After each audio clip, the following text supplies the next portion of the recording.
The book of Isaiah, chapter 44. And now listen, Jacob, my servant, Israel, whom I have chosen. This is the word of the Lord, your maker, the one who formed you from the womb. He will help you. Do not fear, Jacob, my servant, Jeshurun, whom I have chosen. For I will pour out on the thirsty land and streams, and on the dry ground. I will pour out my spirit on your descendants, and my blessing on your offspring. They will sprout among the grass like poplars from flowing streams. This one will say, I am the Lord's. Another will use the name of Jacob. Still another will write on his hand, the Lord's, and take on the name of Israel. This is what the Lord, the King of Israel, and its Redeemer, the Lord of armies, says. I am the first and the last.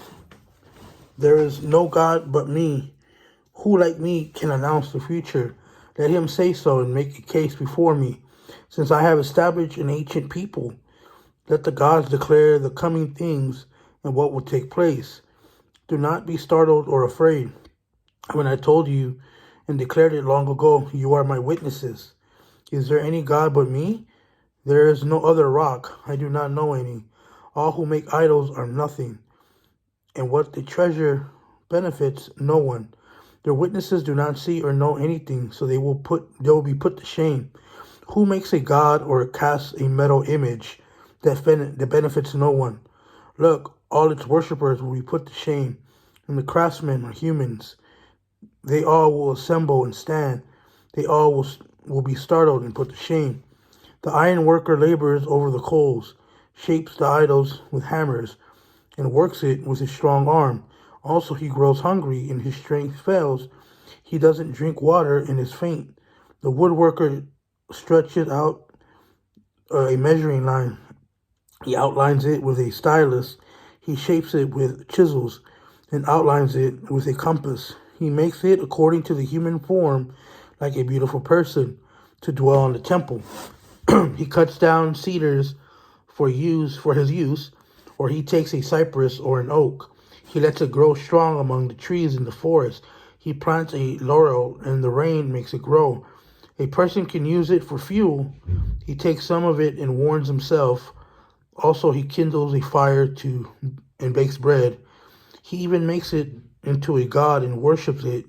He makes an idol from it and bows down to it. He burns half of it in fire, and he roasts meat on half. He eats the roast and is satisfied. He warms himself and says, I am warm. I see the blaze. He makes a god of his idol with the rest of it. He bows down and worships it. He prays to it. Save me, you are my God. Such people do not comprehend and cannot understand, for he has shut their eyes so they cannot see, and their minds so they cannot understand. No one comes to his senses. No one has the perception or insight to say, I burned half of it in the fire. I baked bread in its coals. I roasted meat and ate. Should I make something detestable with the rest of it? Should I bow down to a block of wood? He feeds on ashes. His deceived mind has led him astray. He cannot rescue himself. Or say, isn't there a lie in my right hand? Remember these things, Jacob and Israel, for you are my servant. I formed you, you are my servant, Israel. You will never be forgotten by me. I have swept away your transgressions like a cloud, and your sins like a mist. Return to me, for I have redeemed you. Rejoice, heavens, for the Lord has acted. Shout, depths on the earth. Break out into singing mountains, forests, and every tree in it. For the Lord has redeemed Jacob and glorifies himself through Israel. This is what the Lord, your Redeemer, who formed you from the womb, says. I am the Lord, who made everything, who stretched out the heavens by myself, who also spread out the earth, who destroys the omens of the false prophets and makes fools of diviners, who confounds the wise and makes their knowledge foolishness, who confirms the message of his servant and fulfills the counsel of his messengers, who says to Jerusalem, she will be inhabited, and to the cities of Judah, they will be rebuilt, and I will restore her ruins. Who says to the depths of the sea, be dry, and I will dry up your rivers.